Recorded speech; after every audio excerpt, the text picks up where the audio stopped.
विभागों में कार्य करने का अवसर प्राप्त हो सके, इसके लिए इस निष्पक्ष प्रक्रिया को 8 वर्ष के अंदर उत्तर प्रदेश सरकार ने पूरी ईमानदारी और प्रतिबद्धता के साथ संपन्न करने में सफलता प्राप्त की है।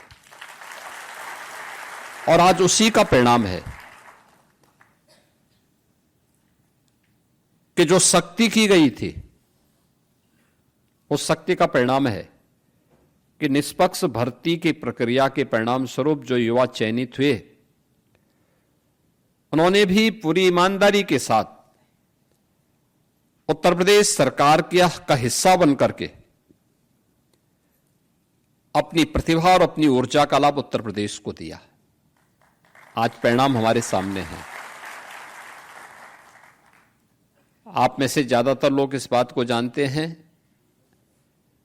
आज से 8 वर्ष पहले आप में से ज्यादातर जो नवनियुक्त अनुदेशक हैं, वे अपने पॉलिटेक्निक में या स्कूली जीवन में रहे होंगे। और उस समय इस बात का अनुभव क्या होगा आप लोगों ने कभी कि उत्तर प्रदेश के साथ 2 बातें चस्पा थी। एक, उत्तर प्रदेश का नौजवान या उत्तर प्रदेश का कोई नागरिक उत्तर प्रदेश के बाहर जाता था तो उसके सामने एक पहचान की संकट खड़ी होती थी। लोग हे दिस से देखते थे। परिणाम था उत्तर प्रदेश के नागरिकों के मन में एक हीन भावना पैदा होती थी। और दूसरा, हमारे ऊपर एक लेवल लगा दिया गया था कि ये बीमारू राज्य है, यानी देश के विकास का बैरियर है। इतना बड़ा राज्य, इतना संसाधनों से भरपूर राज्य, प्रकृति की और परमात्मा की असीम कृपा वाला राज्य, जिस राज्य में बार बार ईश्वर को भी अपने किसी न किसी अवतार के रूप में जन्म लेना पड़ा, आना पड़ा, ऐसा राज्य और बीमारू हो जाए, पहचान के संकट के दौर से गुजर जाए, कोई भी व्यक्ति अपने आप को सुरक्षित महसूस न करे,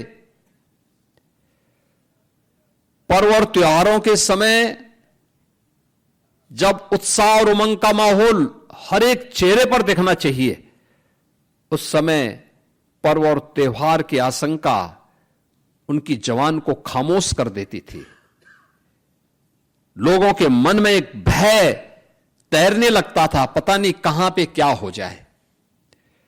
उस राज्य में पिछले 8 वर्ष के अंदर हम लोगों ने 7वीं 8वीं अर्थव्यवस्था से आज उत्तर प्रदेश की इस यात्रा को शानदार तरीके से आगे बढ़ाते हुए देश की नंबर 2 की अर्थव्यवस्था बनने में सफलता प्राप्त की। बीमारू राज्य के लेवल को उखाड़ फेंक करके आज भारत के विकास के ग्रोथ इंजन के रूप में उत्तर प्रदेश को स्थापित करने में सफलता प्राप्त की है। और ये तब हुआ है जब उत्तर प्रदेश के 25 करोड़ की आबादी ने उत्तर प्रदेश सरकार से जुड़े हुए सभी अधिकारी कर्मचारियों ने, हर स्तर के नागरिक ने, और जनप्रतिनिधि ग्राम पंचायत का हो, क्षेत्र पंचायत का हो, जिला पंचायत का हो, नगर निकाय का हो, मान्य विधायक हो, मान्य सांसद हो, शासन के मंत्री हो और डबल इंजन की सरकार हो, इन सब ने जब मिलकर के प्रयास किया तब ये परिणाम हमारे सामने आए। आज उत्तर प्रदेश देश के अंदर सबसे तेज गति से अग्रसर प्रदेशों में गिना जाता है। सबसे तेज गति से विकास की दर उत्तर प्रदेश की देश के अंदर सब सर्वाधिक है। हर एक क्षेत्र में आज उत्तर प्रदेश अग्रणी स्थानों में आता है। 17 के पहले जो प्रदेश बॉटम 5 में था, आज वो प्रदेश देश के अंदर ज्यादातर स्कीम में नंबर 1 पर है, और जहां पर नंबर 1 पर नहीं, वहां टॉप 3 में उत्तर प्रदेश को कोई नहीं हटा सकता। वहां पे उत्तर प्रदेश ने यह अपनी गति को इस रूप में प्रगति की तरफ आगे बढ़ाने में सफलता प्राप्त की। और ये तब जब हम लोगों ने उत्तर प्रदेश के नौजवानों के लिए एक बहुत साफ सुथरा मंच दिया। आप में से जितने भी 1510 अनुदेशक चयनित हुए हैं, किसी को भी कहीं से सिफारिश कराने की नौबत नहीं आई होगी। किसी को पता ही भी नहीं रहा होगा कि उसका चयन होगा नहीं होगा। जिसने तैयारी की होगी उसका चयन हुआ है, जिसने नहीं की होगी तैयारी करेगा, फिर आने वाले समय में होगा। एक विश्वास मन में होना चाहिए। और ऐसा नहीं कि अब उत्तर प्रदेश के अंदर केवल सरकारी नौकरी के भरोसे ही लोग काम करें। अब तो नौकरियों की एक पूरी बौछार हो रही है। प्रदेश के अंदर कानून व्यवस्था का जो माहौल पैदा किया गया, सुरक्षा का एक बेहतरीन माहौल पैदा किया, दंगा मुक्त, गुंडागिर्दी से मुक्त, माफिया मुक्त राज्य की अवधारणा ने उत्तर प्रदेश में बड़े बड़े निवेश को आमंत्रित किया। और इसका सर्वाधिक लाभ अगर किसी को प्राप्त हुआ है तो व्यावसायिक शिक्षा, कौशल विकास और उद्यमिता से जुड़े हुए नौजवानों को हुआ है। पिछले 8 वर्ष में 60 लाख से अधिक ऐसे लोगों को उत्तर प्रदेश के अंदर नौकरी मिली है, जिसमें से 14 लाख नौजवान वे हैं जिन्होंने उत्तर प्रदेश कौशल विकास मिशन के माध्यम से ट्रेनिंग ली और किसी न किसी उद्योग और उद्यम में वह आज समायोजित हुआ है। अभी पिछले दिनों मुझे व्यावसायिक शिक्षा कौशल विकास के इस कार्यक्रम के साथ लखनऊ में ही एक कार्यक्रम के साथ जुड़ने का अवसर प्राप्त हुआ था। और मैं उस दिन देख रहा था जिन नौजवानों का चयन हुआ था वहां, वे नौजवान वो थे जो, आप सोचिए, आईटीआई पास है, स्किल मिशन के माध्यम से, यूपी स्किल मिशन के माध्यम से उनका चयन हुआ। और जो कंपनी उनको ले जा रही थी, कोई उनको 1 लाख रुपए दे रही थी, किसी को 75,000 रुपए दे रही थी, किसी को 50,000 रुपए दे रही थी। 35,000 से कम तो किसी भी नौजवान का नहीं था। आप मुझे बताओ, आज से 8 साल पहले कोई कल्पना करता था? 8 साल पहले तो कोई उद्योग भी नहीं लगाता था। यहां पे जो उद्योग थे वही यहां से बाइंड अप होकर के जा रहे थे, बंद होकर के जा रहे थे। अब उन्हें नौकरी मिल रही है। आप सोचिए कि पहले जो आईटीआई थे वे ही बंद हो रहे थे। अब आईटीआई में 300 से अधिक आईटीआई तो केवल सरकार चला रही है। पिछले 8 वर्ष में 60 से अधिक नए गवर्नमेंट के स्तर पर नए आईटीआई बनाए गए और निजी क्षेत्र में भी 3000 से अधिक आईटीआई बने हुए हैं, जिन्होंने नए नए ट्रेड के साथ, लगभग 100 ऐसे ट्रेड वर्तमान में चल रहे हैं जो देश और दुनिया की वैश्विक मार्केट की, ग्लोबल मार्केट की आवश्यकताओं की पूर्ति करने के लिए स्किल मैन पावर की आपूर्ति कर सके।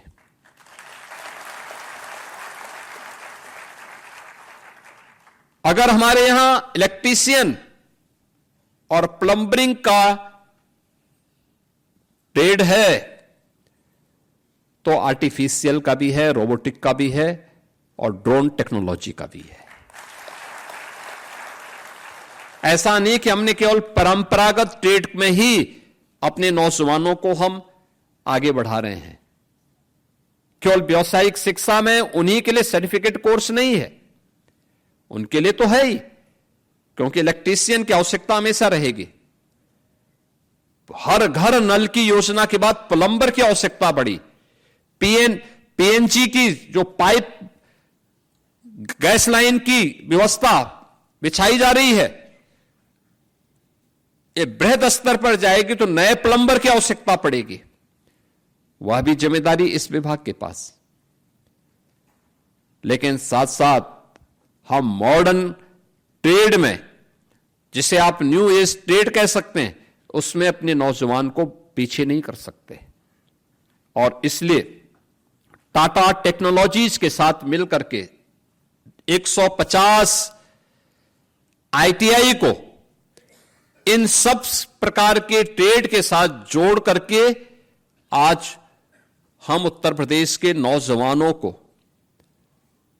नए समय के अनुरूप, ग्लोबल मार्केट की आवश्यकता के अनुरूप उस प्रकार की ट्रेनिंग दे रहे हैं। और उसी का परिणाम है कि अब उत्तर प्रदेश का नौजवान उत्तर प्रदेश के अंदर या देश के अंदर या दुनिया के अंदर कहीं भी अपने लिए रोजगार मांगेगा नहीं, बल्कि कंपनियां आकर के उसका चयन करके लेकर के जाएंगे। यह इसलिए हुआ क्योंकि सरकार की मंशा साफ है, नियत स्पष्ट है, होना है। हर व्यक्ति अपने अनुसार अपने रोजगार को चयन करने के लिए स्वतंत्र होना चाहिए और उसकी सुविधा दी गई। याद करिए, आज से 8 वर्ष पहले उत्तर प्रदेश के अंदर नए उद्योग की बात तो दूर, जो परंपरागत उद्यम भी था, उसके जो क्लस्टर थे वे भी बंद के कगार पर थे। उत्तर प्रदेश ऐसा नहीं कि हमेशा ऐसे विपन्न रहा होगा, जो 8 वर्ष पहले करके छोड़ दिया गया था। उत्तर प्रदेश आज से 400 वर्ष पहले की बात अगर करेंगे तो देश का सबसे समृद्ध राज्यों में था। व्यापक लूट खसोट और अराजकता के बावजूद, यानी विदेशी आक्रांताओं के हमले भी हुए, अंग्रेजों ने भी लूटा, उस सब के बावजूद जब ये देश 1947 में स्वतंत्र हुआ था, तब भी उत्तर प्रदेश देश के सबसे बड़ी अर्थव्यवस्था उत्तर प्रदेश थी। भारत की सबसे बड़ी अर्थव्यवस्था उत्तर प्रदेश थी।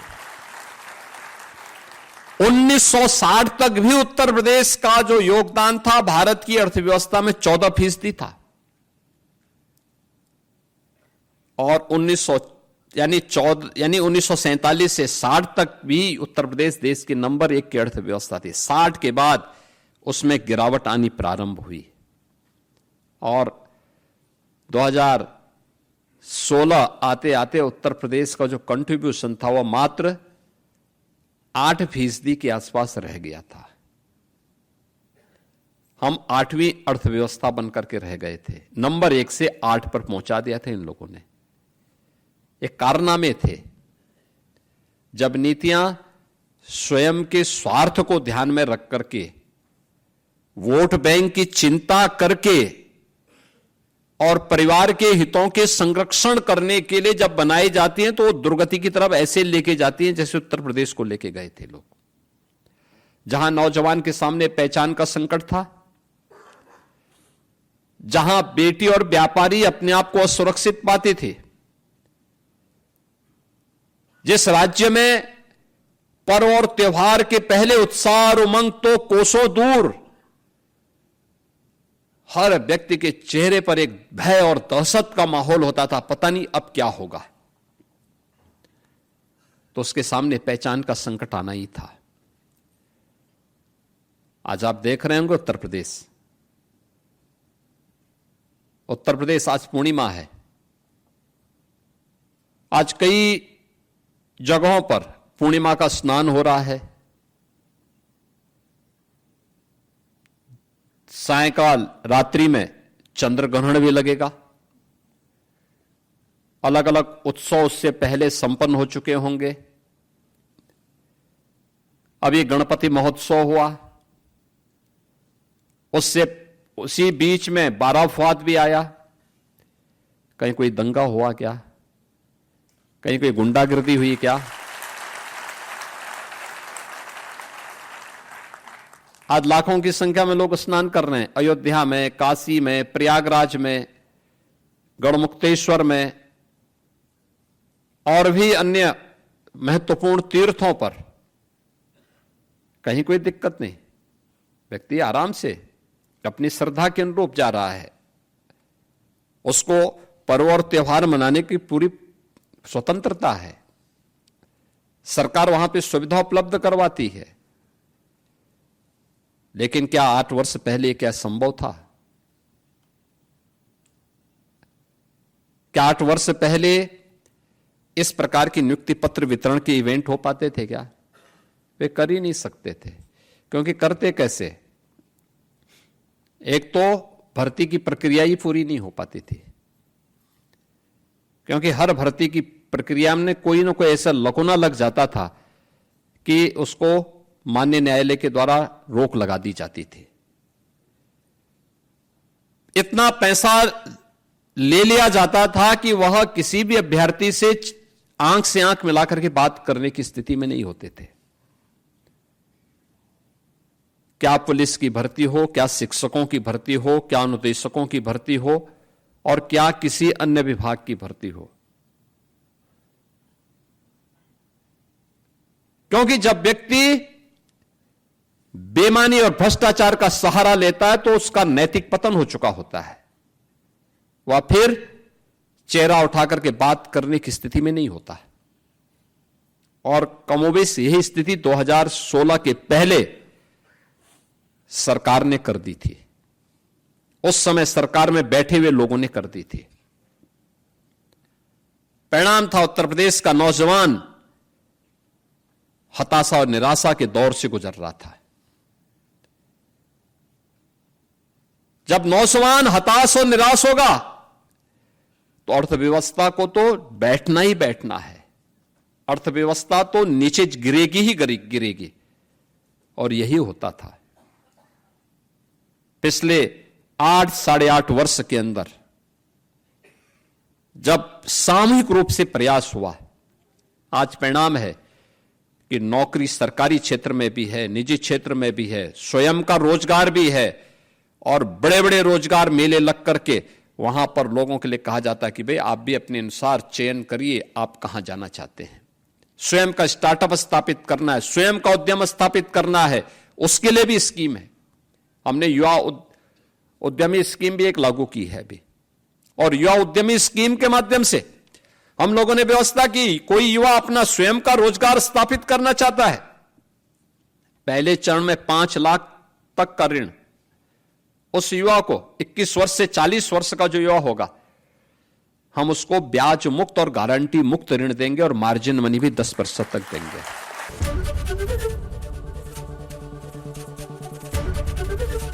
एबीपी गंगा, खबर आपकी, जुबान आपकी।